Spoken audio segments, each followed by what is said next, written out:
Yes, definitely. We have and we feel, I think, the responsibility towards other women. The first one is to demonstrate that it's possible and livable.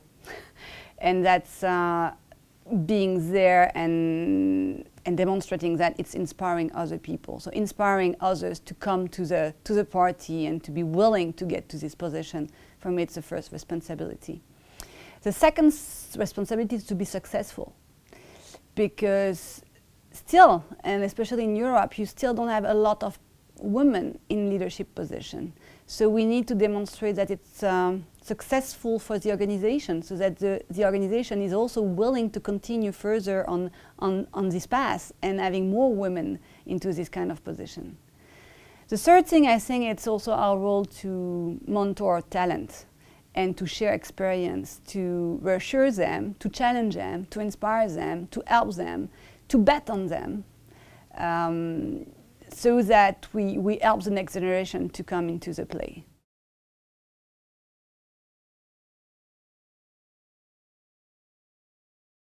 The worst career advice: play by the rules. There are rules. You need to obey. You need to be acting like others. You need to be in the suit. And I think this was the worst career advice, because in reality, these are this kind of advice that feel you ashamed of being different, or killing your self-confidence and just focusing on getting lost in the mass. While in reality, what people want is you to be different, to bring ideas, to surprise them, to reinvent. And if you just play by the rule, you just lose who you are and the added value you bring at the table. So I think this is the one thing I would never say to someone. I would say, find your rules, find your way to get in, find your way to contribute and to inspire other people. But never play by the rules.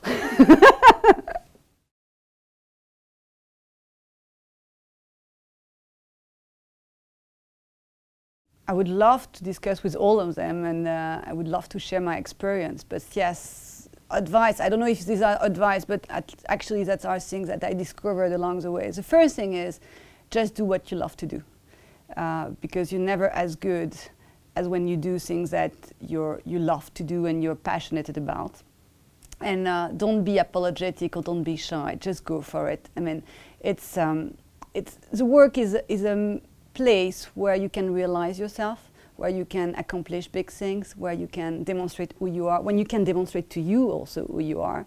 So just having the space to do what you love is fabulous and super powerful to build your confidence. The second thing I would say is play with a full piano. Don't just be rational, balance rational and emotions. Emotion is super powerful, because at the end of the day we're only human, being at work or outside of the work. So it's really good to see people who are human, and I think it creates better atmosphere, and people feel better, they will give their best, and they will feel part of something which is real. So, and that's an ability that I think women have. Probably less afraid of their emotion, more relaxed with it. So play with it. It will also allow you to have more impact.